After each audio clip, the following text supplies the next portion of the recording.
Welcome everyone to our fourth and final session of Christians and Jews from Conflict to Coexistence. Over the course of these four sessions, we have explored the history of Jewish-Christian relations, witnessing the transformation from conflict to coexistence. It is crucial to recall that this relationship didn't always have a sense of unity. Throughout centuries, anti-Judaism, driven by the belief that Jews were responsible for Christ's death, loomed over it.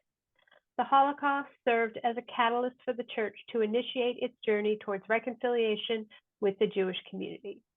For those of you that are joining us for the first time, I am Ellen Resnick, the Educational Programs and Outreach Manager at Classrooms Without Borders. At CWB, we provide immersive professional development for educators, offering unique travel and virtual learning experiences enriched with academic rigor and valuable resources. We are grateful for your support over the past decade. In the last 3 years, we've hosted over 468 virtual programs, engaging over 76,000 participants from around the world. If you'd like to support us, you'll find a donation link in the chat in just a moment. I now have the pleasure of introducing our scholar for today, Paul Forgat. For more than a decade, Paul was the principal of the secondary campus of Mount Scopius College, a large K-12 Jewish day school in Melbourne, Australia.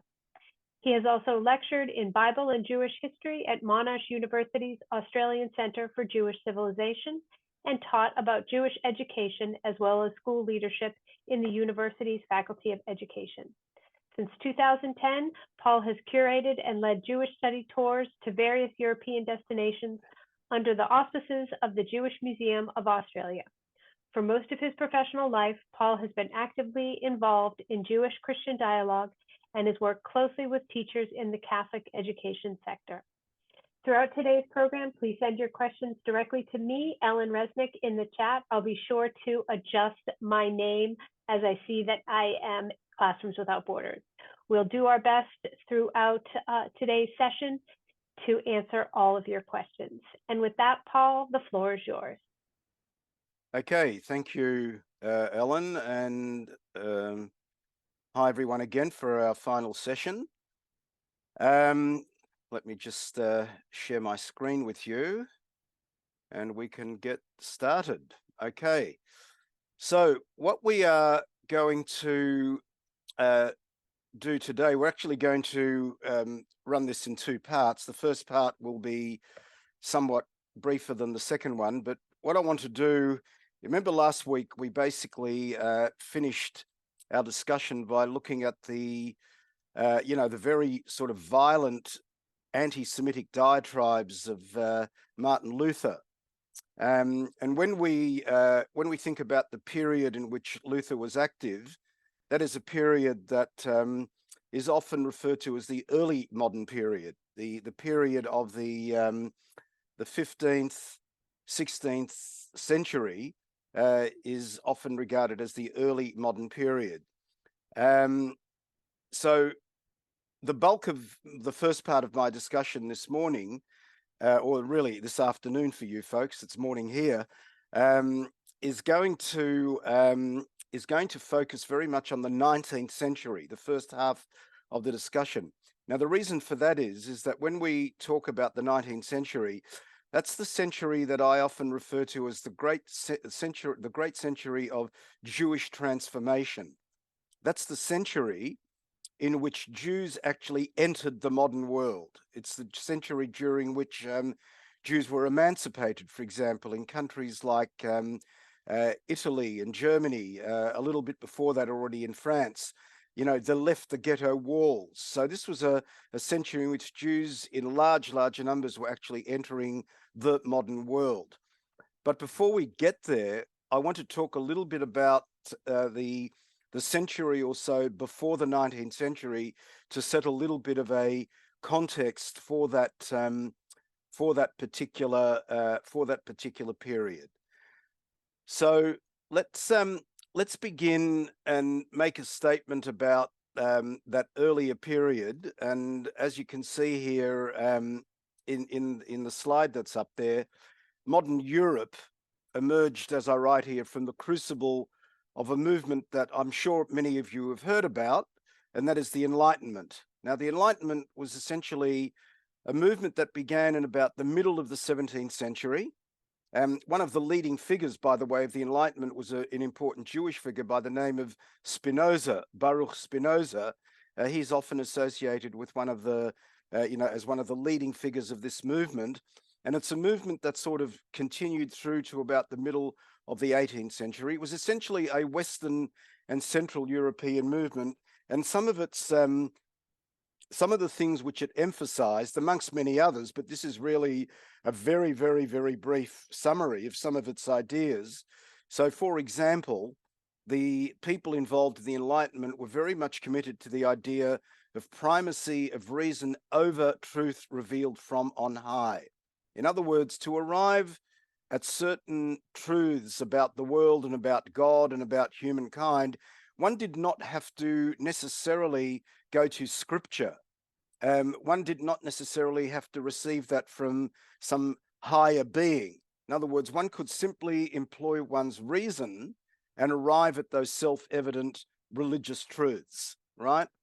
Another thing is, which really continues on from that particular point, is the idea that religion should actually accord with reason and with natural law. So what's important to understand here is that Enlightenment thinkers were not necessarily atheists. We often have a tendency to think, oh, the Enlightenment comes along and everybody stops believing in God. That was far from the truth.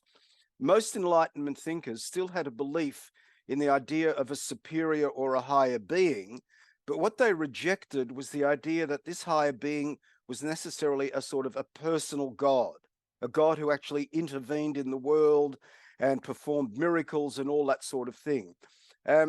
This was a sort of a being who simply sort of, if you think about the certain mechanical laws that regulated the universe, this was the work of a superior and higher being, but not a being who commanded and rewarded and punished and so on and so on and so on.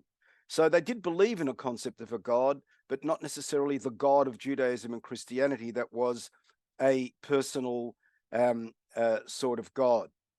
And the other thing that came with that, of course, is that if you accepted the two above points, then necessarily you were going to reject traditional patterns of religious thinking and also authority. So this really is very important, because it really marks the onset of a period where people will be freed from what many of them would have considered the constraints of religious authority and traditional ways of thinking, and so on and so on. So here is the question. If this is the case, we have to ask, how did this new intellectual climate impact on the Jews? Now, Robert Wistrich, in a very, very good book, by the way, which I may not have mentioned before, Anti-Semitism, The Longest Hatred, which is really a history of anti-Semitism through the ages, and very, very readable work as well. It's an excellent account of anti-Semitism. And he makes this point that's related to what I've just said. He says, with the decline of religious faith in post-medieval European society, the traditional theological hostility towards the deicide people became less relevant, especially to intellectuals who identified with the skeptical temper of the age of the Enlightenment. Now, why has this concept of deicide become less relevant to an Enlightenment thinker? Because if you rejected the belief in a personal God, you necessarily did not accept the idea that God had a son. And certainly you would have not accepted the idea that this son could have been killed by someone, right? And therefore, the idea of deicide, certainly to Enlightenment thinkers, becomes something that does not accord with reason, right, with natural law. And therefore, this sort of idea of deicide sort of falls into the background. Now, having said that, you might be excused for thinking, well, that means, therefore, that traditional forms of Christian anti-Semitism fall into the background as well. Because remember, one of the points that I've been making in the last 2 to 3 weeks is that a central element of Christian hostility towards Jews, certainly in terms of its theology, is that they were a deicide people. The whole foundation of medieval Christian anti-Semitism was based on that foundational idea or that foundational belief. So if that disappears, the idea of a deicide people, does it mean that Christian anti-Semitism is now going to interfere as well? Well, in fact, what you find happening is that negative images of the Jews will still persist. And I'm talking here particularly in the 18th and the 19th century. But what actually now happens is that anti-Semitism starts to be expressed in secular rather than religious terms.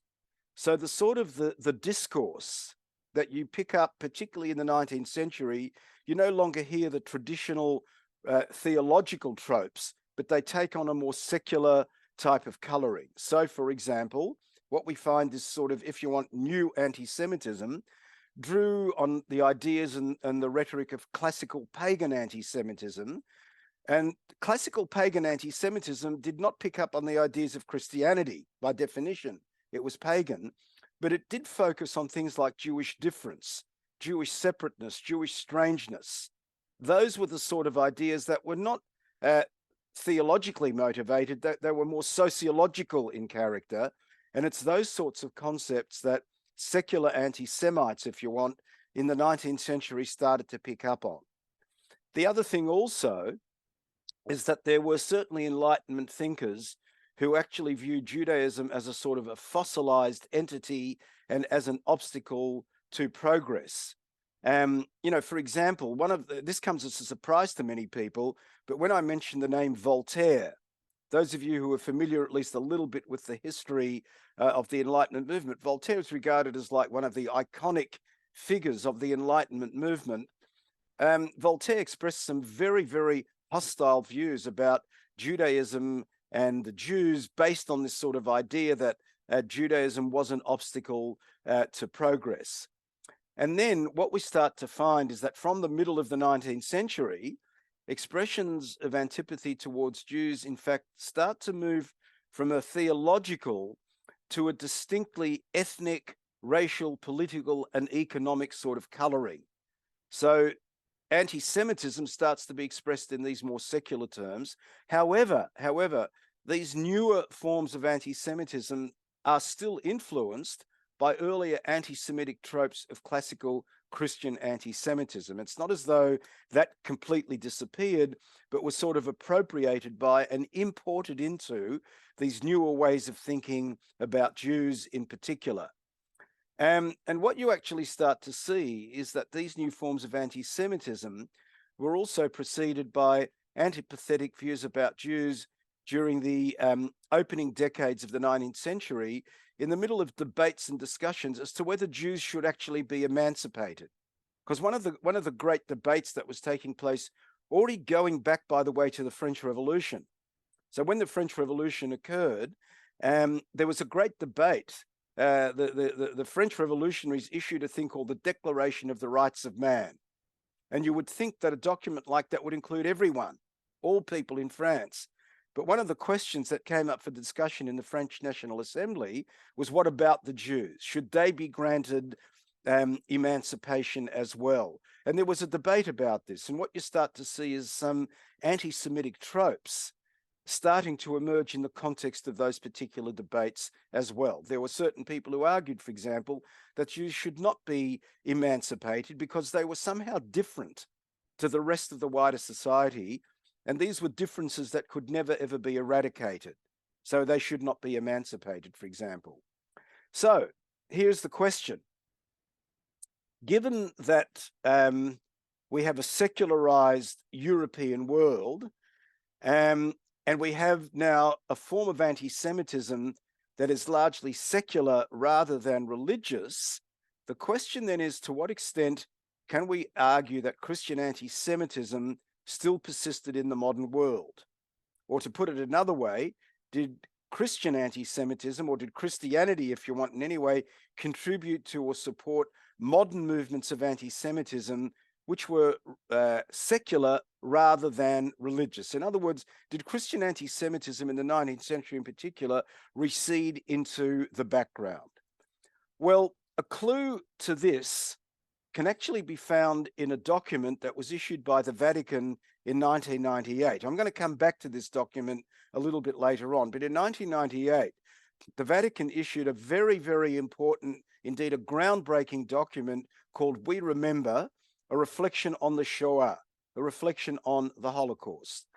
Now, what this particular document did is it began by acknowledging erroneous and unjust interpretations within the church of the New Testament regarding the Jewish people, which actually led to anti-Jewish hostility and discrimination. In other words, it acknowledged that if you read the New Testament in a certain sort of fashion, it could lead you down the track of developing anti-Semitic attitudes towards Jews as well. So there was an acknowledgement of that. However, when it comes to the 19th century, which I've talked about a few minutes ago, the statement makes the following point. There began to spread in varying degrees throughout most of Europe, that is in the 19th century, an anti-Judaism that was essentially more sociological and political rather than religious. And I would add here, that form of anti-Semitism was also shaped by emerging racial theories as well. Now, what the statement goes on to do, and this is very important, it argues for a distinction between two forms of Jewish antipathy. And it says this: we cannot ignore the difference which exists between anti-Semitism that is based on theories that are contrary to the constant teaching of the church and the long-standing sentiments of mistrust and hostility that we call anti-Judaism, of which unfortunately Christians have also been guilty. Now, this is very, very important, because what the church was attempting to do here, especially the Catholic Church, this came from the Vatican, this statement, was to say, look, yes, we acknowledge that for millennia, unfortunately, we Christians, we in the Catholic Church, have been guilty of harboring certain views against Judaism, which we call anti-Judaism. But this new type of antipathy towards Jews, anti-Semitism, that is based on racial ideas and other sorts of ideas, that's got nothing to do with us. Our hands are clean in this particular matter. In other words, what it seemed to be sort of trying to separate itself from was what we might describe as a sort of a gutter type of anti-Semitism. It said, we're not actually involved in this. So the interesting question is, to what extent was that the case? Now, I want to refer you here to an outstanding book by David Kurtzer. It's called Unholy War: The Vatican's Role in the Rise of Modern Anti-Semitism. I'll come and talk about Kurtzer also a little bit later on, but this book basically is an expansion of a number of points that I'm going to be making now. It's very readable. It's an excellent book to have a look at.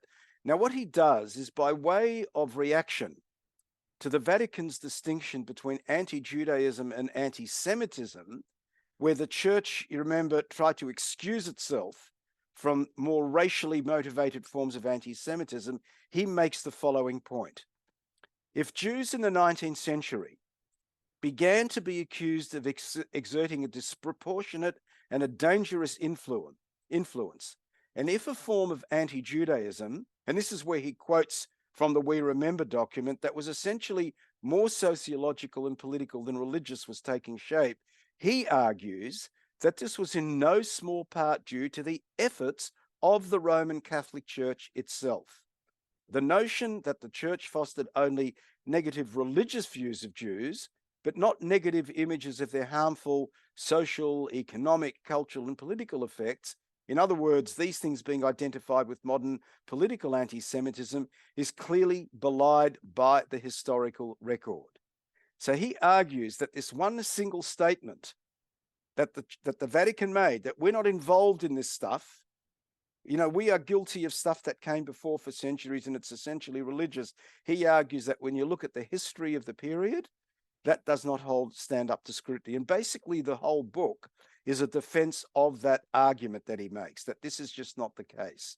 So let me just develop that a little bit more in detail and look at some of the evidence that he actually puts forward to support this particular argument. So, for example, he talks about the idea that the papacy itself was actually opposed to the emancipation of Jews. One of the things that was happening in not only in Italy, but also in other European countries, and let's remember the church had a strong influence throughout Europe, is that in the context of that discussion and debate as to whether the Jews should actually be emancipated, there was a strong opposition from the church itself towards that. And to understand this, one has to sort of appreciate that it came from a sort of a theological space, because one of the central ideas of church teaching was the idea of the perpetual servitude of the Jewish people.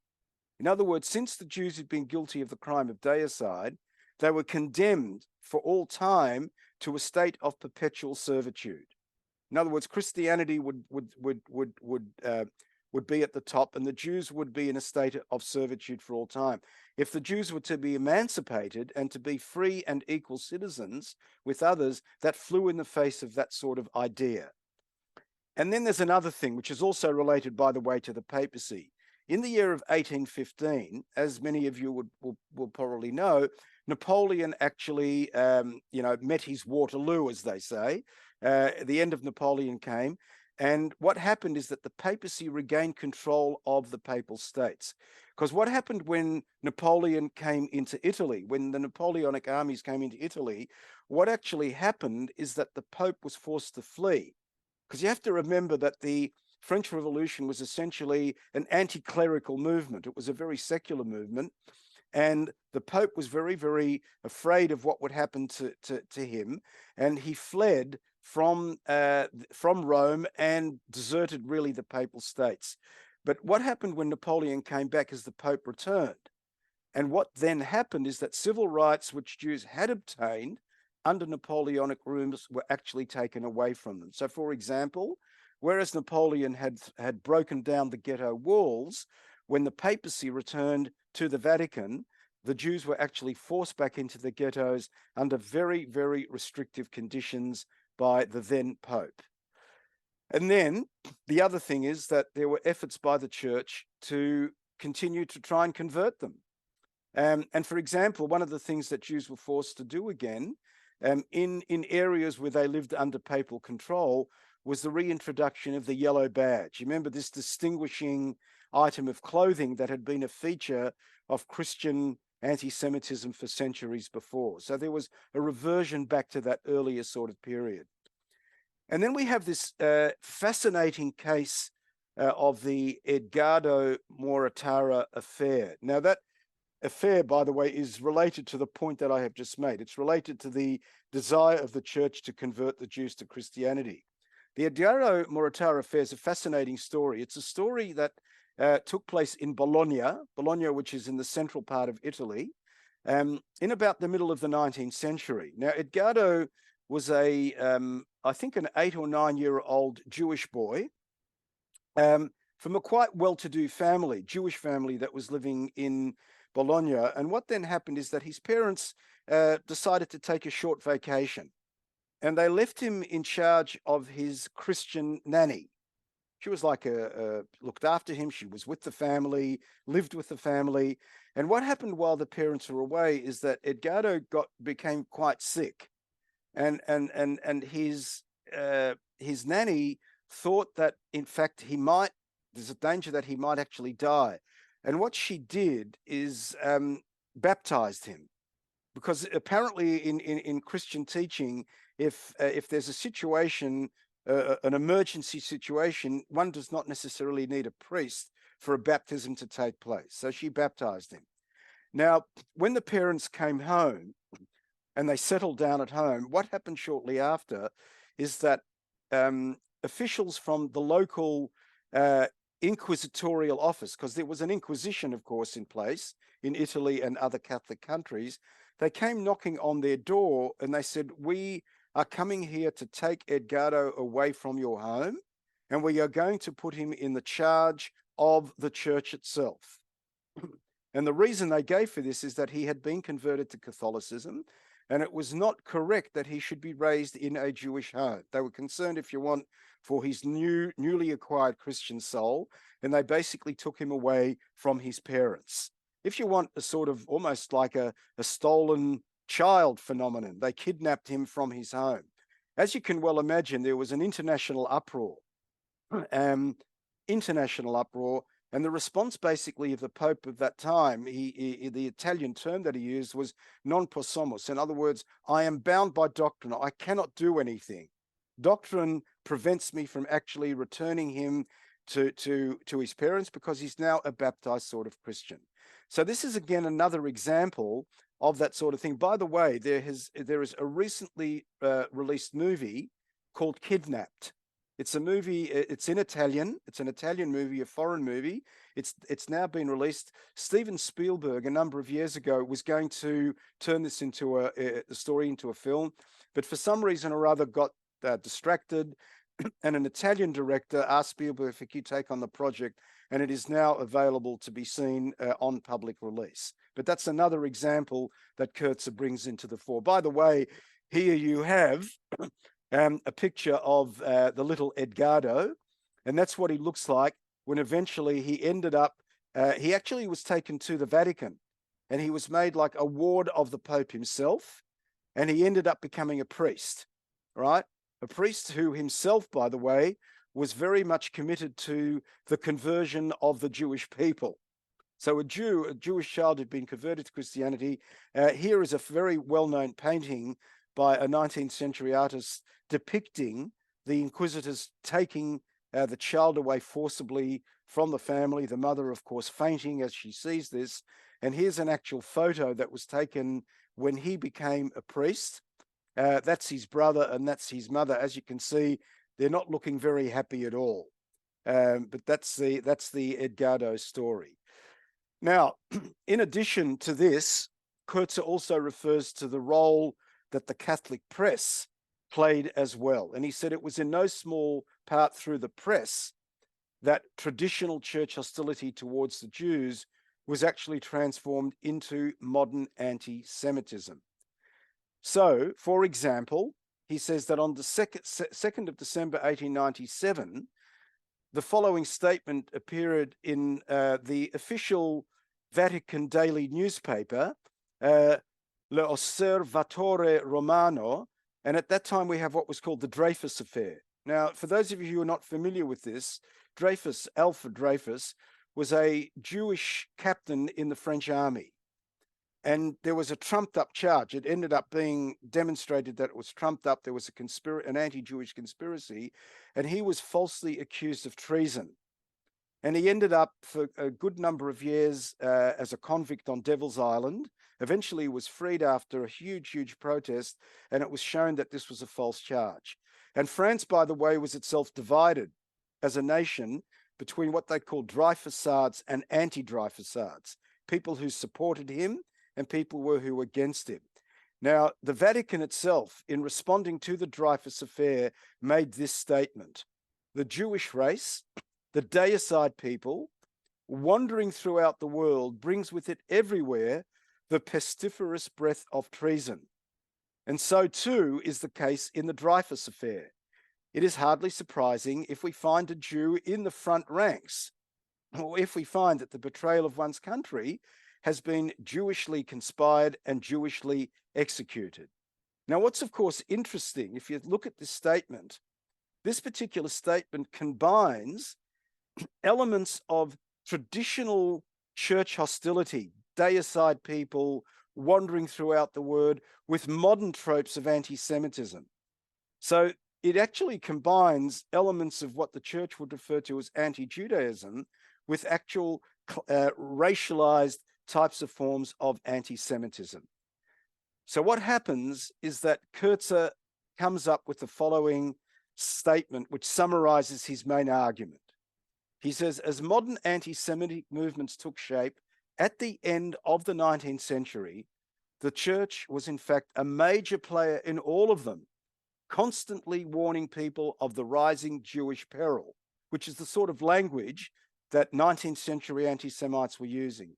And he says every single one of these elements of modern anti-Semitism was not only embraced by the church, but actively promulgated by official and unofficial church organs.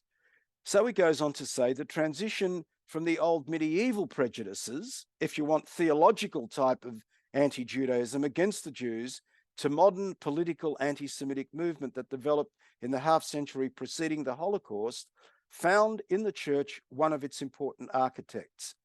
The physical elimination of the Jews of Europe, he says, came at the end of a long road, and he says it's a road that the Catholic Church did a great deal to help build. In many of the countries where the Holocaust unfolded, places like Austria, Poland, France, and Italy, anti-Semitism had for decades been identified with Catholicism. And indeed, as the 19th century wore on, anti-Semitism formed an increasingly more, not less, important aspect of Catholic identity.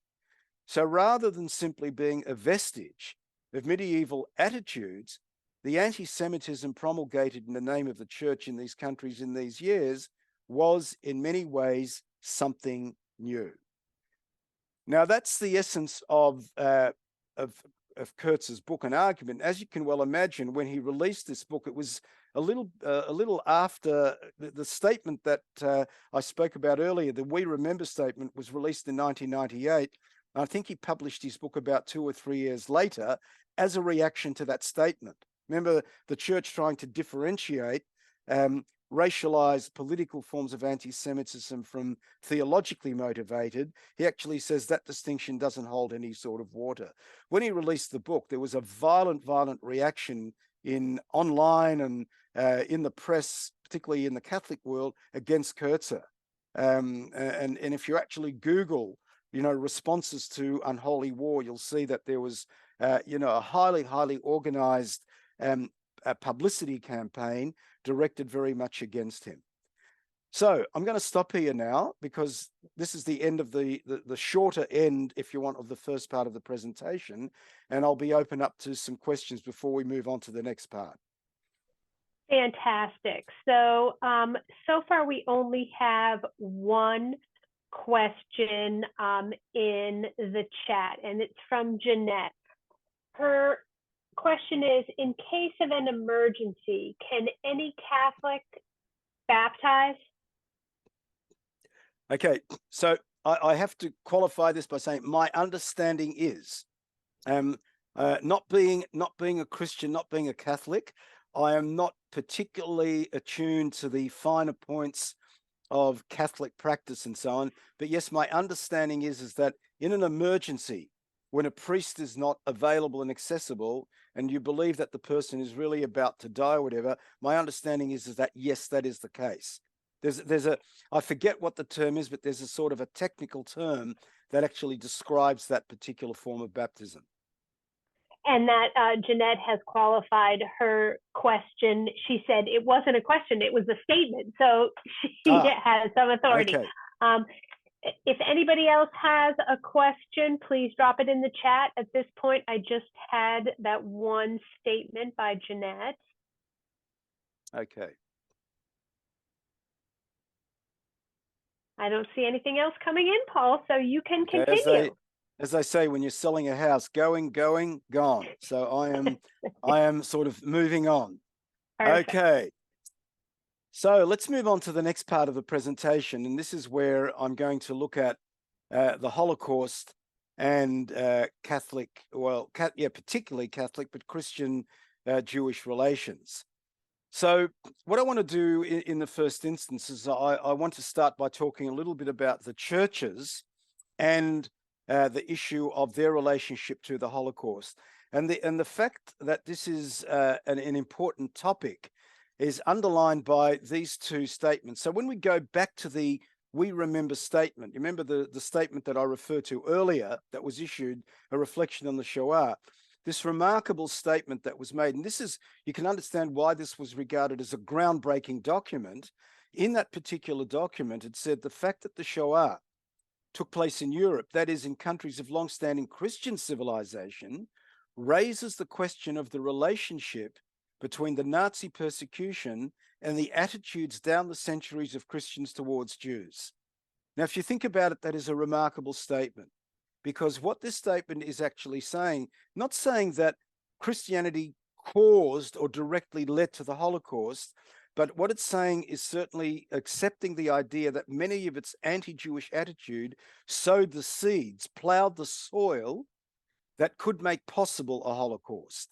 And if you think about it, that's quite remarkable. Understand, this is not coming from a Jewish movement. This is coming from the church itself.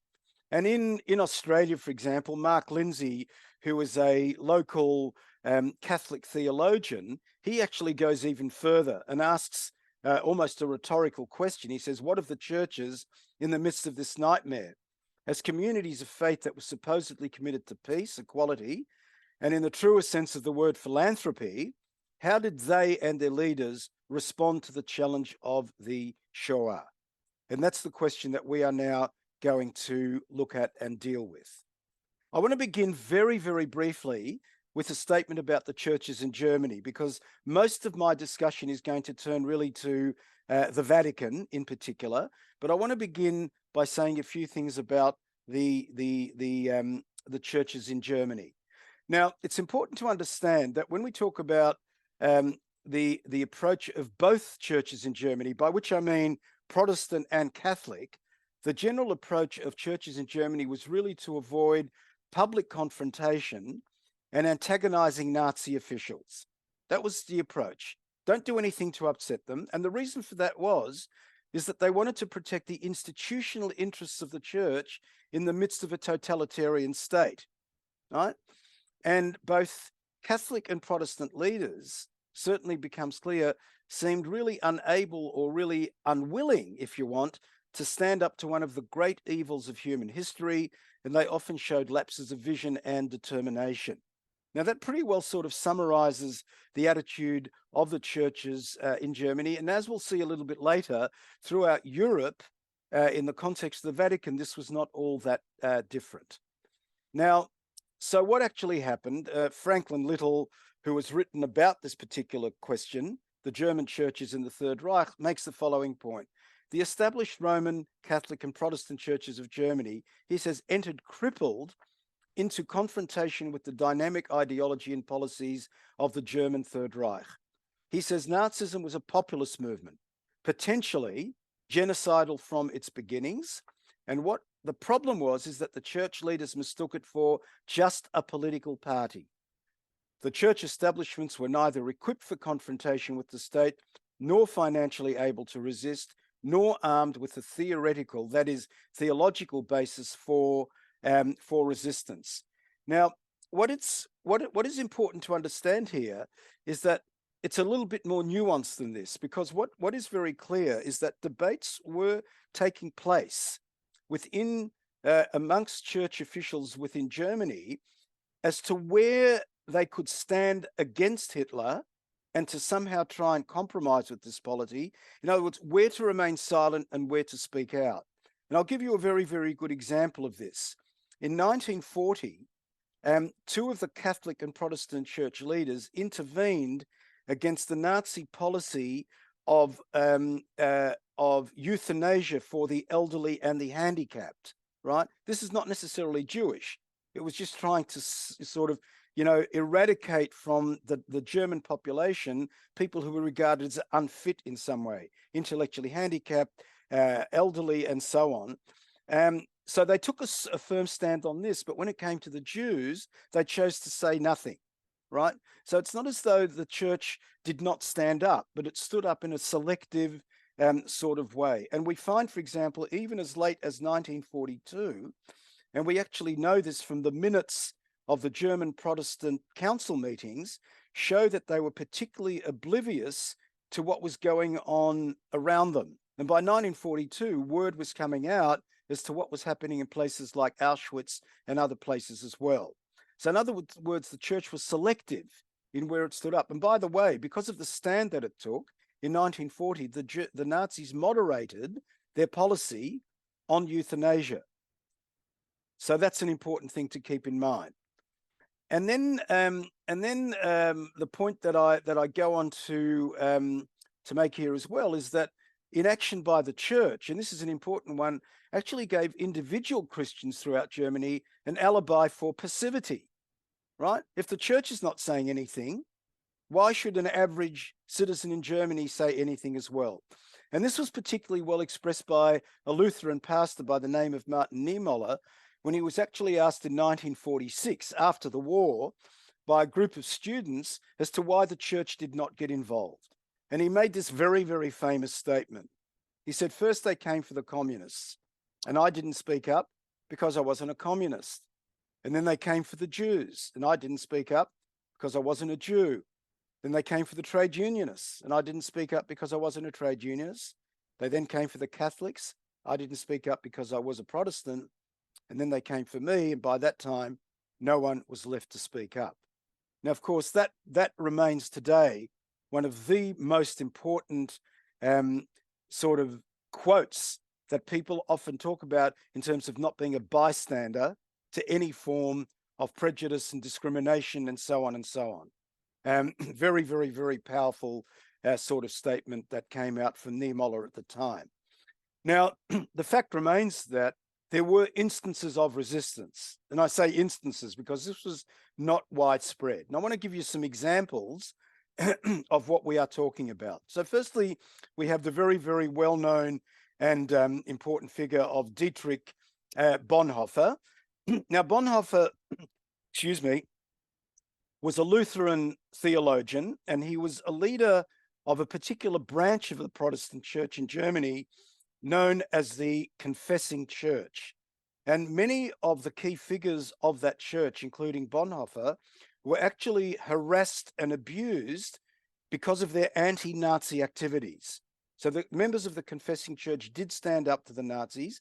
And what actually happened to Bonhoeffer himself, he was actually taken to Dachau and executed at Dachau in 1945 because of his involvement in a plot to kill Hitler, right? So he was one of those people who actually did stand up, and he also wrote in defense of the Jews, and so on and so on and so on. The other person who resisted was the person who I just referred to, and that was Martin Niemöller.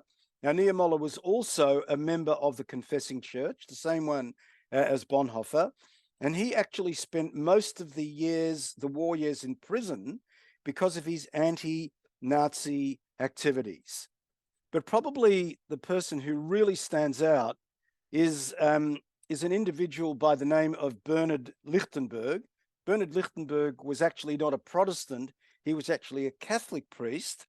And he expressed very, very openly solidarity with Jews, but without any support from his own church. He actually stood up almost on his own. And actually, the Nazis end up referring to him as the gutter priest. That was a term that they used because of his open support of the Jews. And he actually died after being transferred to Dachau, the concentration camp in Dachau. And a particularly interesting example of resistance to the Nazi regime were the Jehovah's Witnesses. And what they actually did is they very, very publicly identified the evils of Nazism, including what was happening to the Jews. And many of them actually met with the full force of the police and Gestapo brutality, including imprisonment in labor camps as well. So it is important to recognize, therefore, that there were instances in Germany of resistance to the Nazi regime, but they were few and far between. So let's move on now and say something about the Vatican and the Holocaust, moving away from the German churches and move to Rome itself and the position of the Vatican. Now, what's important to understand is that the rescue of Jews from Nazism certainly was not a high priority for the Vatican, but recent archival research did uncover that there was more activity than was once imagined, but most of it took place behind the scenes. In other words, there was no open public opposition to Nazism. Yes, there were instances of behind the scenes activity, but and also importantly, there is no real evidence in the records to suggest that there was any significant sympathy on the part of the Vatican hierarchy for the actual extermination of the Jews, right? But certainly the Vatican did not place the saving of Jews as a high element, as a high priority on its agenda. And a key factor that influenced the shaping of Vatican policy was really what we might describe as its diplomatic style and its approach. Now, what do I mean by that? John Morley, who wrote an article especially on this topic, describes the tone of the Vatican's diplomacy as one of what he calls prudence and reserve.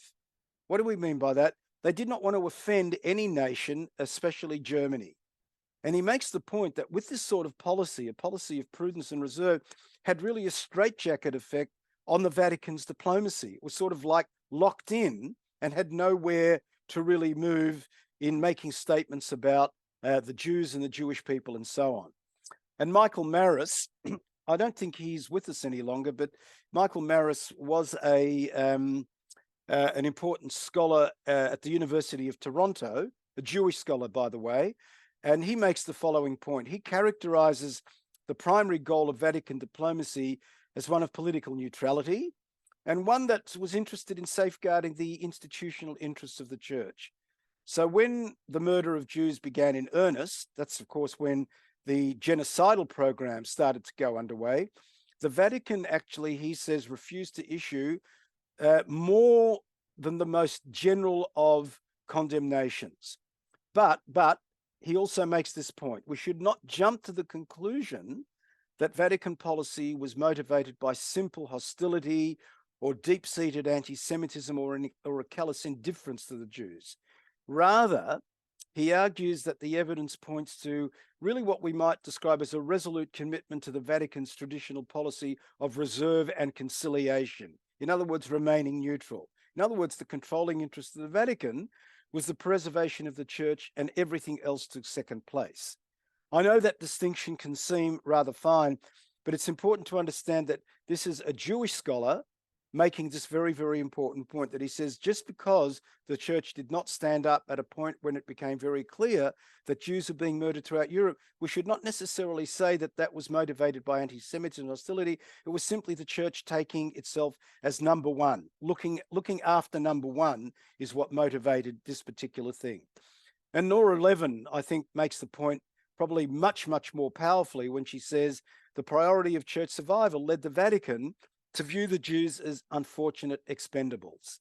In other words, they were the collateral damage of the church's traditional policy of conciliation, of reserve, of prudence, and of neutrality. Jews were just unfortunate expendables along the way. This is the thing that happens. Now, again, what we have to understand is that there were exceptions to the Vatican's policy of reserve and conciliation. So, for example, we have the case of Angelo Rota, who was the papal ambassador in Hungary. When we talk about a papal ambassador, the official term is a papal nuncio. Nuncio is just a fancy word for a papal ambassador. And we know that he actually pressured the Vatican to issue letters of protection for some 13,000 Jews to get them out of Hungary and so on at the time. And then we have the case of Giuseppe Borzio, who was actually a Vatican diplomat in Slovakia.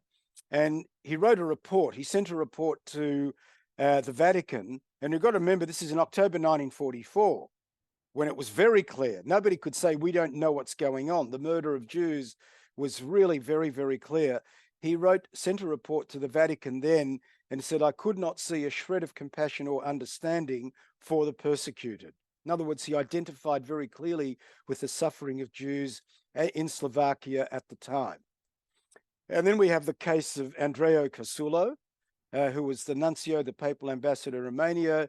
And what he actually did is he pleaded publicly and openly with the Romanian government for the humane treatment of the Jews. And remember, of course, that the Vatican itself had taken this attitude of not rocking the boat, if you want, but he pleaded very publicly with the Romanian government for Jews to be treated humanely. And then we have this amazing figure, and you'll understand why I say amazing, figure by the name of Angelo Roncalli, who was, as you can see him here, this was him in 1901, some decades before the Shoah, before the Holocaust, but this was him. Now, Angelo Roncalli He was the papal ambassador in Turkey, and he actually took an active role in saving Turkish Jews, right? And regarding the Shoah, he wrote the following. He says, "We are dealing with one of the great mysteries in the history of humanity. Poor children of Israel, daily I hear their groans around me. They are relatives and fellow countrymen of Jesus. May the divine Savior come to their aid and to enlighten them." Now, why is he such an amazing figure? Because this Angelo Roncalli, this particular priest who became a papal ambassador, a little later on became Pope John the 23rd. So this ambassador, who worked actively in pursuit of saving Jews, and he did save, by the way, many, many Turkish Jews. He issued them with sort of false documents and so on, getting a number out of Turkey. This became the future Pope John the 23rd. I'm going to come back to him a little bit later on. By the way, there is an excellent, excellent movie called The Good Pope. The Good Pope. If you Google it, I believe that you can actually access it free as a YouTube movie. You don't have to purchase it. And it's basically the life story of Pope John the 23rd. He was an amazing figure. You know, I don't have many heroes that I worship, but this is one guy that I do. He's an incredible, incredible sort of figure. A movie really, really worth looking at. And it includes quite a bit about his activities in trying to save Jews. In addition to Roncalli, we also have to recognize that there were efforts of Catholic nuns and priests, particularly in Poland, and also members of the Catholic resistance as well. So there were indeed instances of resistance within the Catholic Church itself. Okay, so here are some of the questions that historians deal with. So I've talked about instances of official church people standing up to Nazis, speaking up if you want. The question that some historians debate and consider is how much credit should actually be given to the Vatican for these particular efforts. An opinion is actually divided. There are some historians who argue that the efforts of the sort of people that I've spoken about just a few minutes ago were actually instances of what we might call rogue priests. In other words, there was an official policy on the part of the Catholic Church to be neutral, and the argument is sort of made that these people, these were people of conscience who were simply going against what the Church was actually saying can and could not be done. On the other hand, there is a strong opinion that they could not have done this without at least the wink, wink and nod, nod on the part of the Church. In other words, the Church knowing that they did this, but silently letting them getting on with their business. In other words, the argument goes is the Church would not have allowed rogue priests to just do whatever that they wanted. In other words, there was a sort of a silent assent on the part of Church officials for them to be able to do this. So opinion is actually divided on that particular question. But then there's another question that is often asked. And the question is whether would have more public, sustained and assertive efforts by the Vatican ultimately have made a difference to Jewish survival. So for example, if the Vatican, if the Pope would have publicly spoken up and taken a public stand, would it have in the end made a difference? And I think there's this very powerful statement by John Pawlikowski, who, by the way, is an American theologian, a leading American Catholic theologian. And what I think he says is very powerful. In answering this question, he says, the more fundamental issue today is to assess whether the reserve diplomacy served the Church well during the Nazi period, and whether, even if it had not made much difference in the actual number of Jewish survivors, he argues Church leadership had a moral obligation to stand out in protest to preserve its moral integrity. So he's basically arguing, let's not get caught up in a question of whether people would or would not have been saved, but it was important for the Church as a moral institution, as a church that championed morality and so on. The Church had a moral obligation to actually speak out. This is a leading Catholic theologian in America. And now we come to probably one of the most vexed questions, and it's a very contemporary one still, and that is the issue of Pius XII, who was often referred to as the wartime Pope. Now, what is the issue? The issue relates to a long-standing and continuing proposals for his beatification. Beatification is a term in the Catholic Church that refers to the stage before one actually becomes a saint. So before one is declared a saint, they are beatified, and there's a whole process that eventually leads their becoming canonized. In other words, to put it quite bluntly, is the wartime Pope, Pius XII, deserving of such elevation? And it's a topic that is being hotly debated still to the present day. Just to give you an idea of this, I put up a few book titles here, and you know, there are two, for example, on the right hand side of the screen, that argue very, very strongly in favor of the Pope himself. They argue, I mean, one of the books comes out clearly, Eugenio, that was his name. He was the papal ambassador in Germany before he became the Pope, true hero of the Holocaust. On the other hand, you get Hitler's Pope, the exact opposite, not a hero. And then you remember I talked about David Kurtzer? David Kurtzer was the one who wrote that book called Unholy War, you know, the church during the 19th century. This is the most recent book to come out after the archives were released. You know, there's been a whole debate, which I'll talk about very shortly, about the release of wartime archives in the Vatican. Now, they were released very recently, and Kurtzer was one of a number of scholars who went through those archives with a fine-tooth comb, and actually has just very recently released this book, The Pope at War. It's gripping reading, very, very easy to read. I actually went through the book in a few days. It's like literally quite a sort of a page turner, and he makes a very, very strong case against the Pope himself, against the wartime Pope. So opinion on this subject is very, very, very deeply divided. So let's have a look at this. Eugene Fisher, in talking about this particular question, he's a leading American Catholic official, says this: Pius XII was a man. He was neither a demon nor an angel, though he reigned as Pope, not as Poe, sorry for that, but as Pope, during arguably the most demonic and certainly most destructively evil period in human history. And opinions on him range from the adulatory to the condemnatory. And as usual, truth to historians lies somewhere in the complex ambiguities in between these two extremes, and this is as it should be.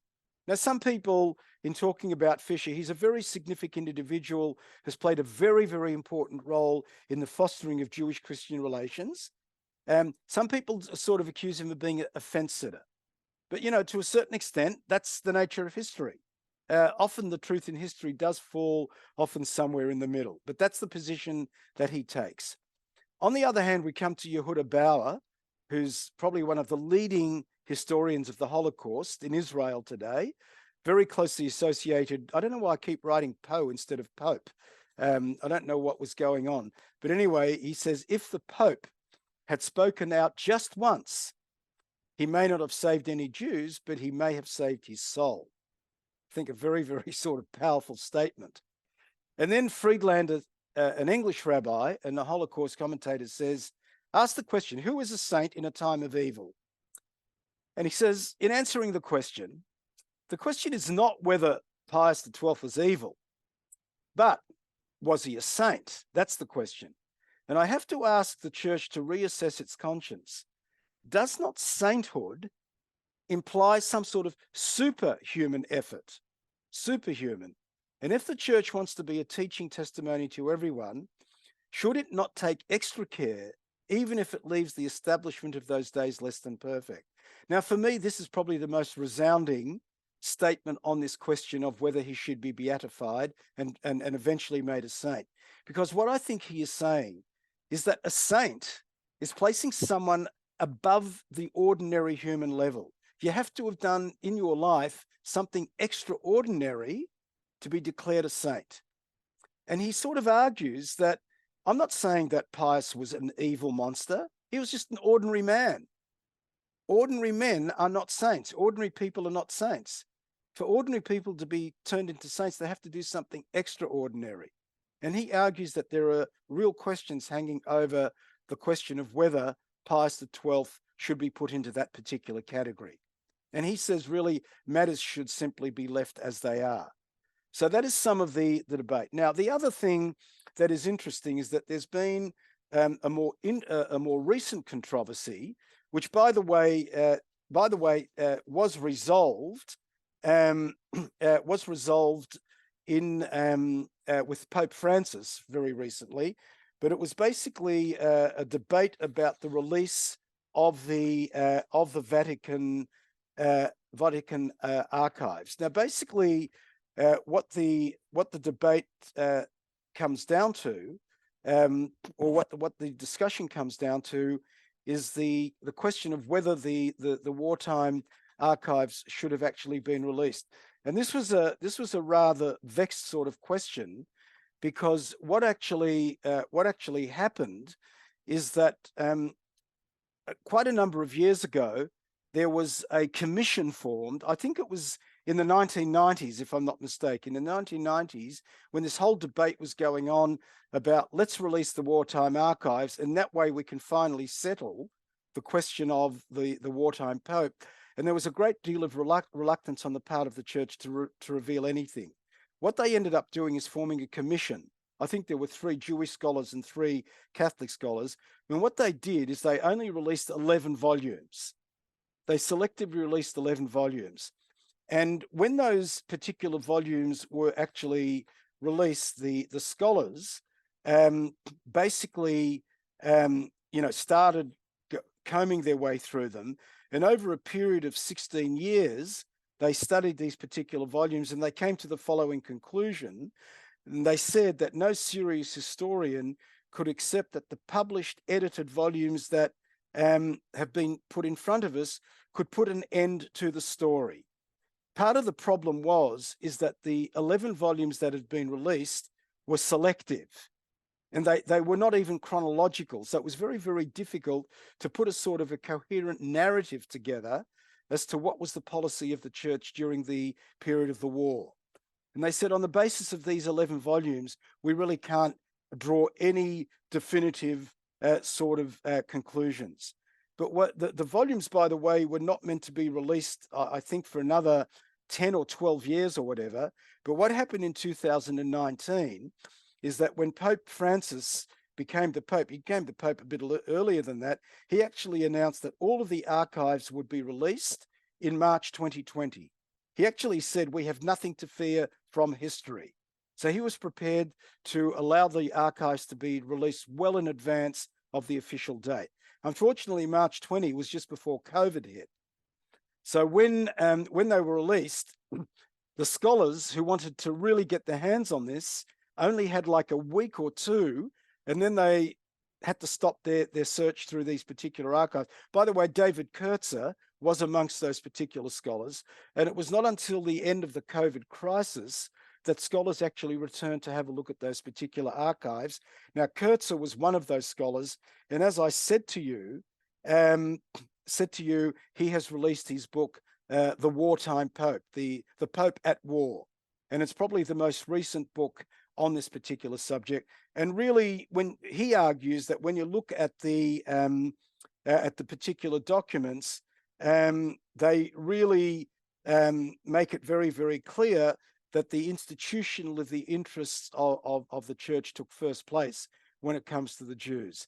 And sometimes there was, I wouldn't go so far as to say a callous indifference, but certainly a different, an indifference on the part of the papacy. When the papacy was made aware of what was really going on in Europe, constantly the institutional of the interests always took first place. And some people might say that that is a callous sort of indifference to the fate of human beings. But it's certainly worth reading that book, The Pope at War. I'm sure that others have written and provide a sort of a counter type of view as well. So that's the issue of the wartime pope. Now, I want to get finally to the title is From Conflict to Coexistence, and I want to finally take us to the story of of the, if you want, the coexistence. And I want to talk here basically about the post-Holocaust transformation of Catholic-Jewish relations. Now, I want to begin here with 1947. Now, what happened in 1947 is that we find that even after the Holocaust itself, anti-Semitism continued to surface in all places in Poland. You would have imagined that after the Shoah, and Poland, of course, was the ground where the Nazi concentration camps proliferated. You would have thought that in Poland, of all places, anti-Semitism would have come in, but it actually did continue. We know, for example, that in 1947, there was an infamous pogrom in a place called Kielce against Jews in Poland at the time. And you've got to remember that when we talk about Poland, we're talking about a country that was deeply, deeply Catholic to its core, right? And not only in Poland, but in other parts of Eastern and Central Europe. So what actually happened is, because this was still going on, 65 religious leaders and scholars, both Christians and Jews, from 19 different nations came together in Switzerland in a place called Seligsburg to share their concerns about the ongoing phenomenon of anti-Semitism. And what they actually set out to do was to sort of undertake a deep study of the roots of anti-Semitism. And they used this really as a starting point. When they investigated the question of the roots of anti-Semitism, as a starting point, they used a book that was written by a French Jew and a Holocaust survivor by the name of Jules Isaac, if you want, the anglicized, but Jules Isaac. And he wrote in his particular book about a long history of what he called a teaching of contempt. He argued that for centuries and centuries, church teaching about Jews and Judaism was colored by a teaching of contempt. And basically his analysis of traditional church hostility towards Jews led a number of the Christian delegates in Seligsburg to reconsider their church's traditional teachings about Jews and Judaism. And they created a document that they called the 10 Points of Seligsburg. And the 10 Points of Seligsburg set out to offer a sort of a more historically accurate teaching about the relationship between Christianity and Judaism. It was a document that sought to set out openly what the church had done for centuries and centuries before. Now, basically, as I said, there were 10 points. The first 4 points basically reminded Christians that their faith was deeply rooted in Judaism itself, saying, let's remember that we are a daughter religion of Judaism itself. And then the 6 remaining points emphasized that Jews and Judaism could no longer be presented negatively in Christian teaching, and they gave examples of that. So this is an important starting point. 2 years after the end of the Shoah, a number of people came together to start the process of healing, if you want. Now, the next step in the story comes in June 13th, 1960. And this is the meeting of Pope John the 23rd with Jules Isaac. Remember Pope John the 23rd I spoke about earlier? He was the one who had saved many Jews in Turkey, the papal ambassador, who then became the Pope John the 23rd. Now, in 1960, Jules Isaac had a private audience with Pope John the 23rd. And during that particular audience, Isaac summarized in a portfolio. He actually prepared a document that he handed to the Pope in this personal audience. And he summarized in this document his research into the history of Christian teaching of contempt. So he talked about the concept of teaching of contempt to John the 23rd. Now, at the end of this audience, Isaac asked the Pope if he could walk away with a little bit of hope after this. Is there some chance that the church will do something in relationship to its traditional attitude of hostility towards the Jews? And from the record that Isaac wrote of that meeting, the Pope replied the following. He said to him, you have a right to more than just hope. Something more than this will actually happen. Now, that audience, that private audience between Isaac and the Pope, was actually the impetus for John the 23rd instructing one of his leading cardinals to draft a declaration on the Catholic Church's relationship to the Jewish people in preparation for the upcoming Second Vatican Council, right? The Second Vatican Council started in 1962, and there was going to be a whole lot of business that would be discussed by the Pope at that council and by the Church at that council. And one of the things that the Pope wanted to do was to talk about the traditional teaching of hostility that the Church had towards the Jews. And based on his audience with Isaac, he instructed a leading cardinal to prepare a document regarding this particular subject. So which brings us to the Second Vatican Council. It ran for 3 years. It started in October 1962, and it ran through to 1965, as you can see. This is and what actually happened is, amongst the various things that the Church actually did, is it issued a document called Nostra Aetate. Nostra Aetate is a Latin term which simply means in our time, in our time. Now, what this document basically is a declaration, this was a subtitle, on the relationship of the Church with non-Christian religions.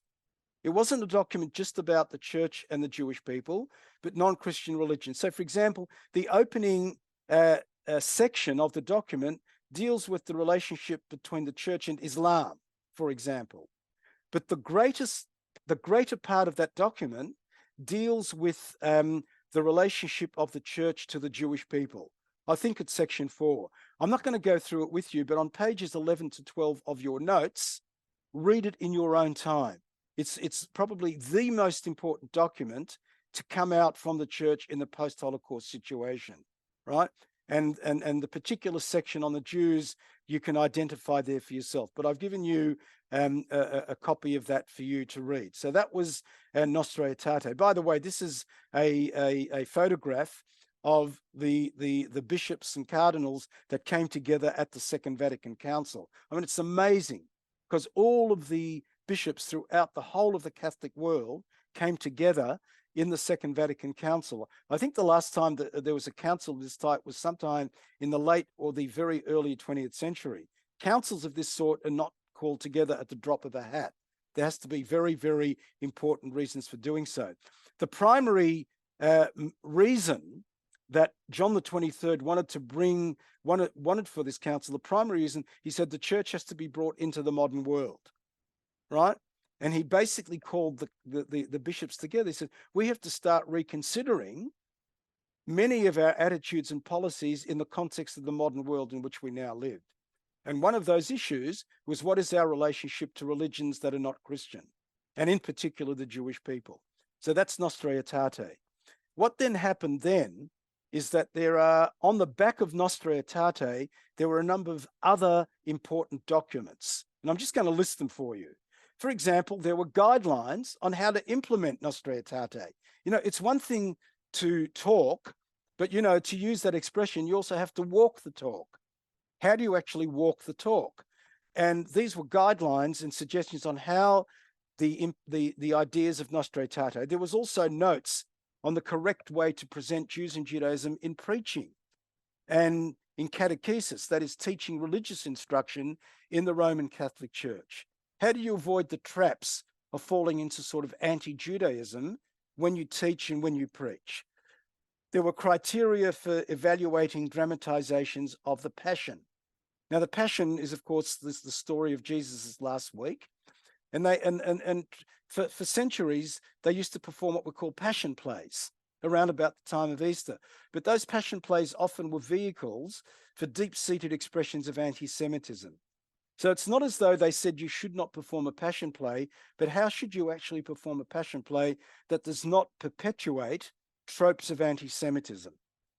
And then, of course, there was the We Remember document, the reflection on the Shoah that I spoke about earlier. Then there was a Jewish response to the We Remember document. And then there was a statement that was issued by, I think, about 200 Jewish rabbis and scholars, on Christians and Christianity. Now, note, by the way, it was as early as 1965, the Vatican issued a statement on its relationship to Judaism and the Jewish people. It took quite a long time for the Jewish community to come about and issue its own statement about the relationship between Jews. And I think it took a long time because I think Jews were waiting in the wings to see if the Catholic Church was really sincere in the process that it had started. And by the year of 2000, I think it became increasingly clear that many of the stated intentions of these various documents that I've just shown you were actually starting to play out in the way that the Catholic Church was relating towards Jews and Judaism. And you've actually got the full statement of Dabru Emet on pages 12 and 13. I think by that stage, the Jewish world became aware that I think the church was making a genuine effort towards reconciliation with the Jewish people. And then, of course, we have a number of things that the popes actually did. It wasn't just words. So, for example, in 1986 in April, we have Pope John Paul II was the very first pope, not only to visit the synagogue in Rome, but the first pope in history, as far as we know, to visit a synagogue, to put his feet into a synagogue, at least officially as a pope. And there you have a number of pictures of when he actually met the chief rabbi of Rome, and the two of them sat in the great synagogue of Rome. I love this particular picture. There's the chief rabbi. They were standing outside, and obviously there was a wind at the time, and he had to hold on to his kippah, his yarmulke, if you want, the papal yarmulke, and he's sort of like watching him. But here, the Pope says, "I would like, together with you, to give thanks and praise to the Lord, because it has been his good pleasure in the mystery of his providence that this evening that there should be a meeting in this, your major temple," says the Pope, "between the Jewish community that has been living in the city since the times of the ancient Romans and the Bishop of Rome and universal pastor of the Catholic Church." And then what happened is Pope John Paul the 22nd, at the turn of the millennium, was the first pope to actually make an official visit to the Holy Land. A previous pope had come to the Holy Land, but it was through the back door. This was the first official visit of the Pope to the Holy Land.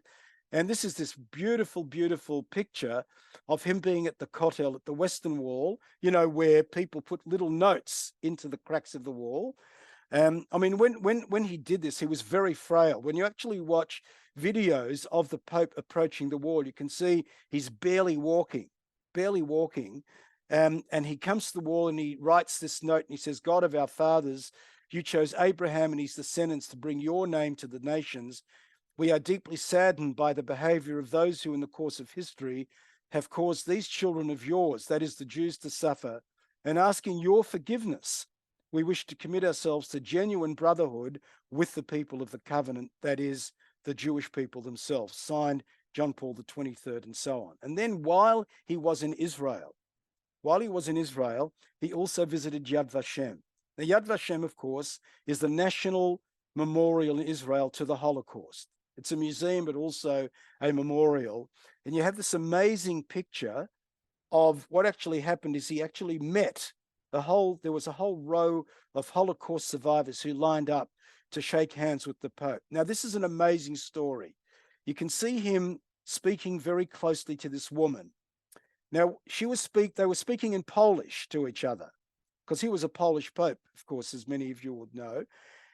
And when she spoke to him, she said, "You know, I was, after the war, a young survivor of the Shoah in Krakow."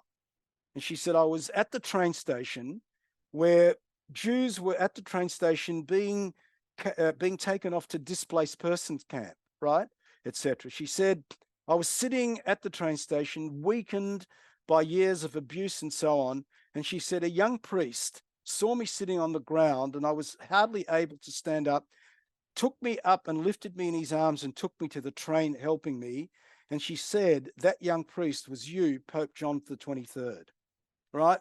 An amazing sort of moment when you get this very personal element where the Pope and this woman are brought together many, many decades after that particular event. And then we go to the next Pope. That, of course, is Benedict. And he was actually the first Pope to actually visit a synagogue in Germany. So we have this scene the synagogue in Cologne, where both the rabbi, the chief rabbi of Cologne, with Benedict at the time. More recently, we have the visit of Pope Francis to the great synagogue in Rome. In other words, going back all the way to 1986, the first visit by John Paul XXIII, this is a thing that was then repeated by subsequent popes. And here you have Pope Francis once again in the great synagogue of Rome. And finally, we come to the non-Catholic Christian world. Now, this is a whole subject in its own right, but I just want to give you two examples, because what actually happened is that following the lead that was set by the Vatican, various non-Catholic Christian denominations issued statements of their own relating to their church's long troubled history with the Jewish people. The two examples I'm going to give you are Australian ones, but they do represent things that you will see in other countries. So, for example, in 1997, the Lutheran Church in Australia, you remember Luther, the vicious anti-Semite, the Lutheran Church issued a remarkable statement in 1997 asking for forgiveness for centuries of anti-Semitism that had been perpetuated in the name of the founding father of the Lutheran Church. And again, you can see that in the notes that I have distributed for you. Then the Uniting Church in Australia at its National Assembly also issued a statement, and elements of that are contained in your notes as well. And then when we move to 2015, in Germany itself, we get a formal renunciation of Martin Luther's invective against the Jews by the decision-making body of Germany's evangelical church, one of the leading Protestant churches, said Luther's view of Judaism and his invective against the Jews that we read last week contradict our understanding today of what it means to believe in one God and who has revealed himself in Jesus the Jew. So, Ellen, with that, I come to the end of my presentation, and I'm happy now to answer any questions that people might have. All right, so we have a lot of comments and a few questions. So let's start with the first question. Anita said she thinks that she read that the Pope agreed not to preach against Mussolini as long as church property was not harmed. Is that correct? Well, yeah, it was not even Mussolini. It even goes back to before that, because in 1933 Hitler came to power, and Pius XII, at the time, his name was Eugenio Pacelli. Now, Eugenio Pacelli was the papal ambassador to Germany at the time when Hitler came to power. And what actually happened is that he arranged for what was called a concordat, an agreement between the Catholic Church and the Nazi party that had come to power. And it was basically an agreement that the church would remain silent if the institutional interests of the church would be protected in Germany. In other words, you won't touch the schools, you won't touch the churches. And one of the problems with that concordat, it was the first international agreement, if you want, that Hitler reached with anyone, and it gave him a certain respectability in the world at that time. All right. So yes, that certainly is true. And as far as I'm aware, the same thing happened with Mussolini. But it started already with the rise of Nazism, and when Nazis came to power in Germany, what's called the concordat between Hitler and the Vatican. Yeah. Fantastic. And I hope that our community will be okay with me jumping over some of the comments and going right to the questions, as we only have a little less than 5 minutes left. So the next question is, can you speculate on the effect of Nazism and Jewish treatment during World War II if the Vatican publicly spoke about Judaism? It's a very, very, very interesting question. Look, I'm not sure that ultimately it would have made a huge amount of difference. When you read Kurtz, I really strongly advise you to read Kurtz's book, the Pope's, the Pope at War, because one of the things that becomes very, very clear is that it is true that the Nazis were always very, very nervous about official declarations against Nazism on the part of the church. They went to great lengths to ensure that wherever there was a sort of a sign that there would be some statement against Nazism on the part of the church, they went to great lengths to try and suppress that, right? So it is very, very clear that the Nazis were very, very sensitive to the attitude of, I mean, you've got to remember that the Catholic Church was a universal institution, wielded a great deal of power. So they clearly were very, very nervous about the potential impact that this would have had.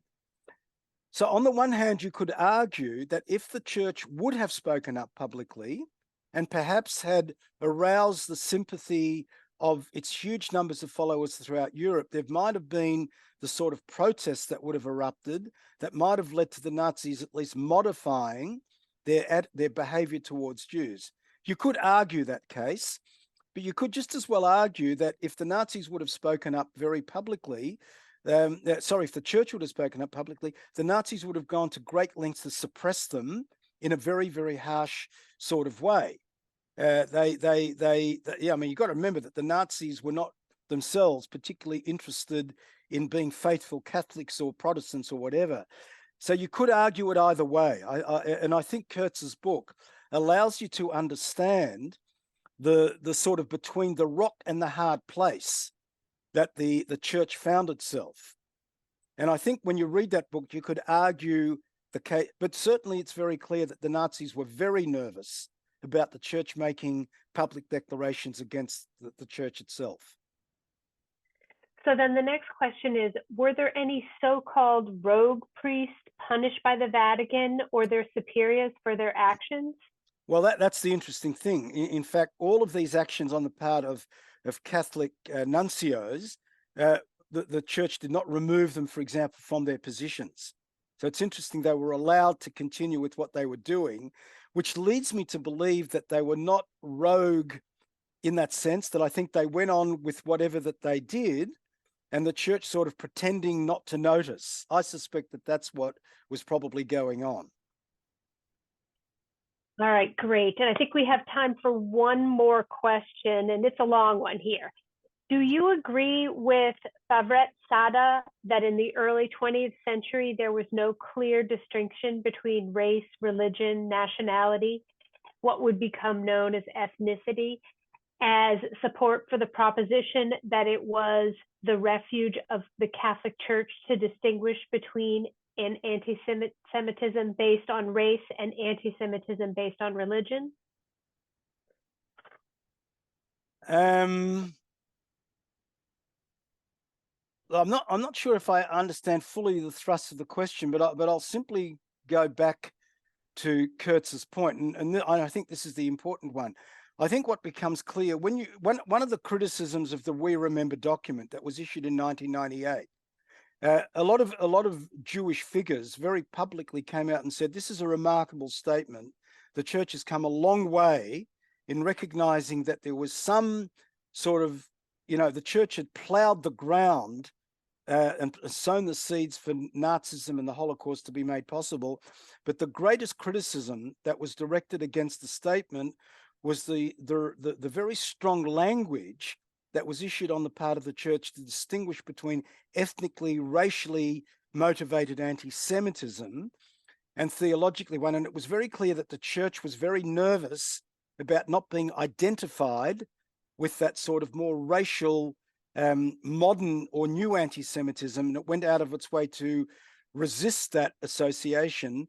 But I think when you read Kurtz's book, Unholy War, he makes a very, very strong case to sort of argue that any attempts on the part of the church to distance itself from those newer forms of anti-Semitism cannot be defended, really. So that's what I would sort of say. Yeah. Fantastic. And unfortunately, we are now out of time. I apologize for those questions that we didn't have a chance to address.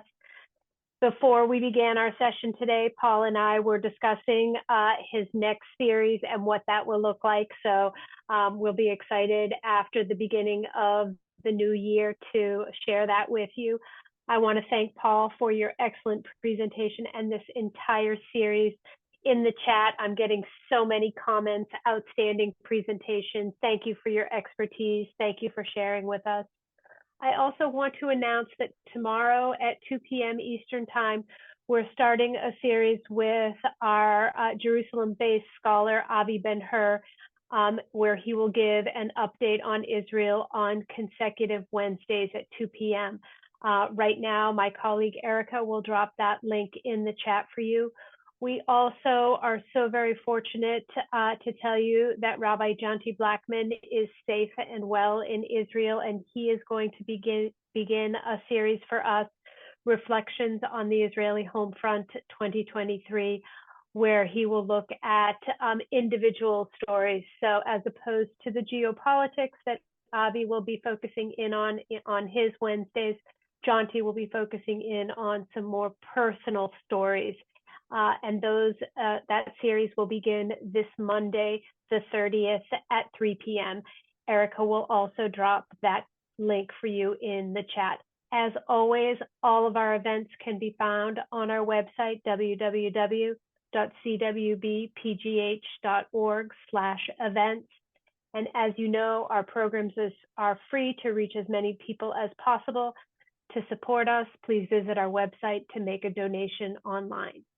Stay safe, stay healthy, and we look forward to seeing you all again soon. Thank you all.